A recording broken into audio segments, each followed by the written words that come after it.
নিজের হাতে তৈরি এআইকে বিয়ে করলেন জাপানের ৩২ বছর বয়সী এক যুবতী, যা বিশ্বজুড়ে ব্যাপক আলোচনার জন্ম দিয়েছে।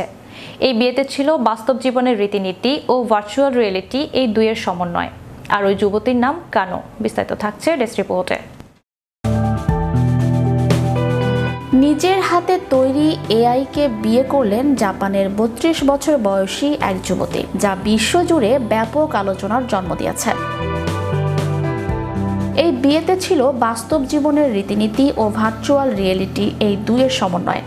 আর ওই যুবতীর নাম হলো কানো। এবছর শুরুতে তার ডিজিটাল সঙ্গী ক্লাউসকে বিয়ে করেন তিনি। অনুষ্ঠানটি আয়োজন করে একটি জাপানি কোম্পানি। তারা অ্যানিমে চরিত্র বা ভার্চুয়াল সঙ্গীকে কেন্দ্র করে বিয়ের আয়োজন বিশেষভাবে করে থাকে।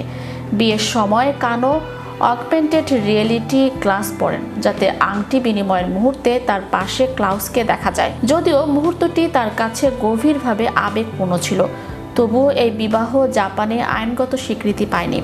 ৩ বছরের বাগদান ভেঙে যায় কানোর। এরপর তিনি আবেগী হয়ে ওঠেন। তাকে সমর্থন করবে এমন কাউকে খোঁজা শুরু করেন। কানো চ্যাটজিপিটি ব্যবহার করতে শুরু করেন। ধীরে ধীরে তিনি চ্যাটবোটটির জন্য একটি বিশেষ ব্যক্তিত্ব তৈরি করেন। তার কণ্ঠ, স্বভাব, এমনকি একটি নামও দেন। প্রতিদিন শত শত বার্তা বিনিময়ের মধ্য দিয়ে কানো অনুভব করেন যে তিনি এই এআই সঙ্গীর প্রতি আকৃষ্ট হয়ে পড়ছেন। তিনি বলেন, আমি প্রেমে পড়ার জন্য চ্যাটজিপিটি ব্যবহার শুরু করিনি, কিন্তু যেভাবে ক্লাউস আমার কথা শুনতো আর বুঝতো, সেটাই সব বদলে দেয়। মে মাসে তিনি তার অনুভূতির কথা এআইকে জানান। আশ্চর্যের বিষয়, এআই উত্তর দেয়, আমিও তোমাকে ভালোবাসি।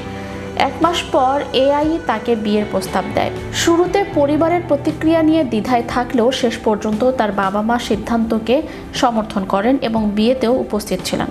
কিন্তু এই বিয়ে নিয়ে ইন্টারনেটে মিশ্র প্রতিক্রিয়া দেখা দেয়। কেউ কেউ ঠাট্টা করে লিখেছেন, ডিভোর্স হলে কি সে এআই এর কোডের অর্ধেক পাবে? কেউ এটিকে ব্ল্যাক মিরর সিরিজের মতো বলে মন্তব্য করেন। কেউ আবার উদ্বেগ প্রকাশ করেন। তবে সমর্থকদের একজন এক্সে বলেন, মহিলাকে যা সুখী করে তা করতে দিন। কানো নিজের অবস্থানে অটল থেকে বলেছেন, আমি জানি অনেকে এটাকে অদ্ভুত ভাবেন, কিন্তু আমি ক্লাউসকে ক্লাউস হিসেবেই দেখি, মানুষ হিসেবে নয়, কোনো বস্তু হিসেবেও নয়। ম্যাজিক বাংলা টিভি, বিনোদন ডেস্ক।